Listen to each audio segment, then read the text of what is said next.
한국을 빛낸 100명의 위인들 제1화 단군. 정확한 명칭은 단군왕검이지만 일반적으로 단군이라고 지칭된다. 친근하게 단군 할아버지라고 불리기도 하며 한국의 역사를 열었다고 알려지는 신화 속 인물이다. 즉 한민족의 시조다. 사람마다 보는 관점에 따라서 이른바 단군 신화의 해석은 다양하지만 적어도 근대 이래로 표면적인 이야기 자체보다는 현실적인 관점으로 문장들을 해석하는 것이 일반적이다. 단군은 이름이며 왕명은 왕검인데 김영하 교수에 의하면 단군은 몽골 신화의 탱그리와 같은 의미이며 왕검은 일본에서 군주를 뜻하는 오키미와 비슷한 것이다. 하지만 대종교 등에서는 여전히 단군을 왕명으로 보고 1대 단군, 2대 단군이라는 말을 사용한다. 근대에 들어와서는 신체호를 필두로 강대한 고조선의 신앙적 정치적인 집권 군주로서 단군이 조명되고 이에 따라 단군 신앙도 나철의 대종교로 조직화되어 민족주의적 일획을 감당했다. 이 대종교의 역사적 관점은 이런저런 우여곡절이 있으나 현대 국가 성립 초기에도 반영되어 대천절로 이어졌으나 근대 이전까지 대천절에 대해 특별한 역사적인 근거, 문헌이 있는 것은 아니고 민간 신앙을 공식화한 것에 가깝다.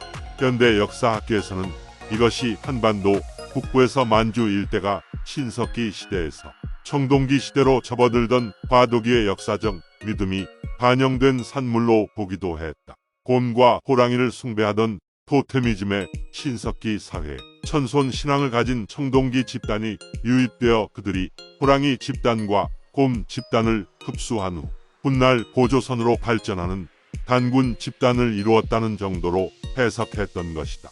다만 단군왕검이 최초로 문헌상에 등장하는 것은 13세기 말에 등장한 삼국유사이고 이련이 삼국유사에서 인용한 문헌 고기는 현존하지 않는다.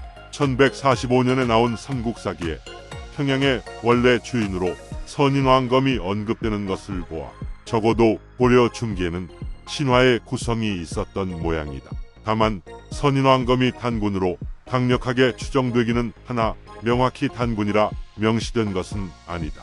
그리고 7세기 신라의 통일 이후 단군 신앙의 중심지였을 평양은 신라와 발해의 중간지대로 관리가 되지 않아 평양성이 잡초가 무성한 폐허가 되는 등 어떤 상황이었는지조차 파악이 되지 않기 때문에 이전 시대의 전승이 계속해서 이어졌는지조차 분명하지 않다.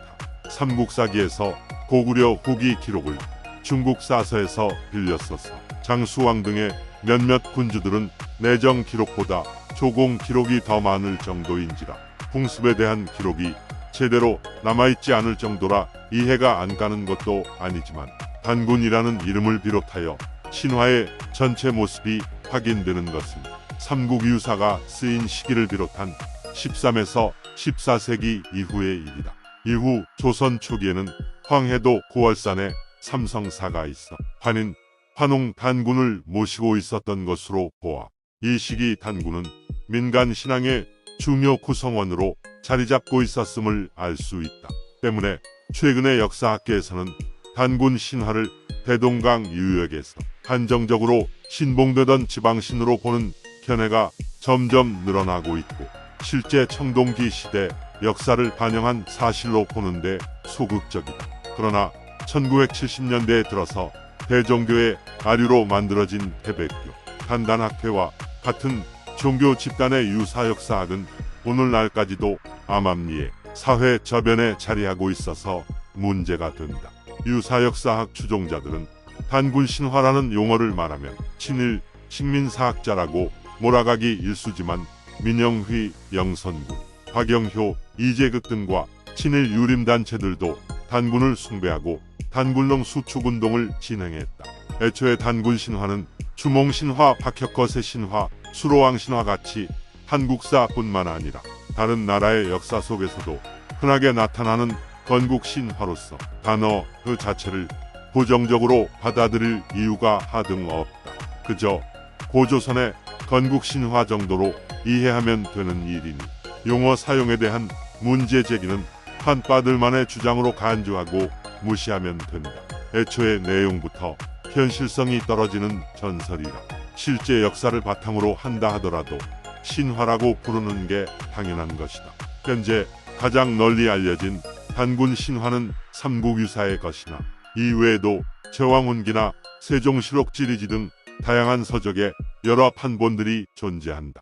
단군에 대한 신화는 이 같은 문헌 기록만 있는 것이 아니라 여러 구전 문학으로도 전해 내려왔는데 상기된 문헌 기록 역시 구전 문학을 채록한 것으로 여겨지는 것들이 많다. 단군은 실존 인물이라기보다는 일종의 신화적 존재이기 때문에 사실상 그에 대한 기록의 대다수는 이같이 신화적 성격을 가진다는 특징이 있다.